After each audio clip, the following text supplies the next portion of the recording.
આગળ વધીએ વડોદરામાં ભાજપમાંથી સસ્પેન્ડ નેતાને પક્ષમાં લેતા ભાજપમાં ભડકો થયો છે। અલ્પેશ લિંબાચિયાને પરત લેતા પૂર્વ મેયર નિલેશ રાઠોડ નારાજ થયા। 3 વર્ષ પહેલા પૂર્વ મેયર વિરુદ્ધ પત્રિકા બહાર પાડવામાં આવી હતી। પદાધિકારીઓને રજૂઆત કરવા છતાં પક્ષમાં લેવામાં આવ્યો।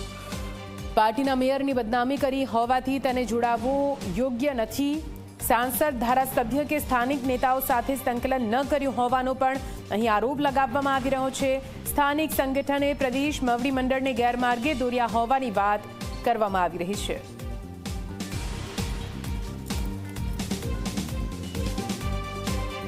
વડોદરા ભાજપના પૂર્વ મેયર નિલેશ રાઠોડની વિરુદ્ધમાં પત્રિકા કાંડને લઈને અલ્પેશ લિંબાચિયાને પાર્ટીએ 6 વર્ષ માટે સસ્પેન્ડ કર્યા હતા।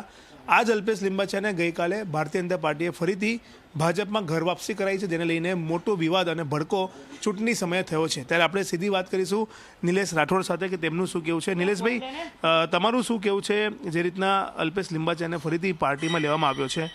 પહેલાં તો નિલેશભાઈનું શું સ્ટેટમેન્ટ છે?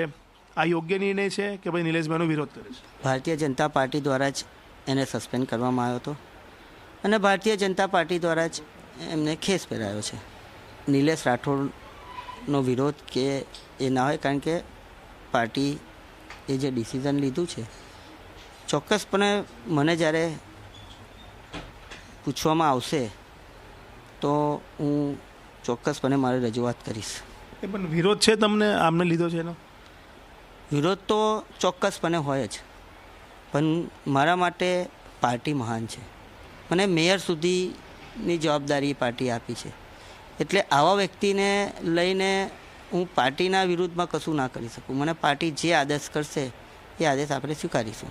આજે આખું કાંડ થયું હતું એ ભારતીય જનતા પાર્ટીના મેયર અને બરોડાના પ્રથમ નાગરિક પર આક્ષેપ થયો હતો। નિલેશ રાઠોડ કોણ છે? નિલેશ રાઠોડ એક સામાન્ય માણસ છે, પણ જ્યારે 2012માં પણ મારી તો આવી પત્રિકા બહાર આવી હતી ત્યારે હું એક સામાન્ય કોર્પોરેટર હતો, પણ જ્યારે બરોડા શહેરના મેયર પર, ભારતીય જનતા પાર્ટીના મેયર પર જ્યારે આ રીતના આક્ષેપો થયા ત્યારે અમે સામે ચાલીને મોટી સંકલનમાં રજૂઆત કરી કે ભાઈ આની ચોક્કસપણે તપાસ થવી જોઈએ અને દૂધનું દૂધ ને પાણીનું પાણી થવું જોઈએ।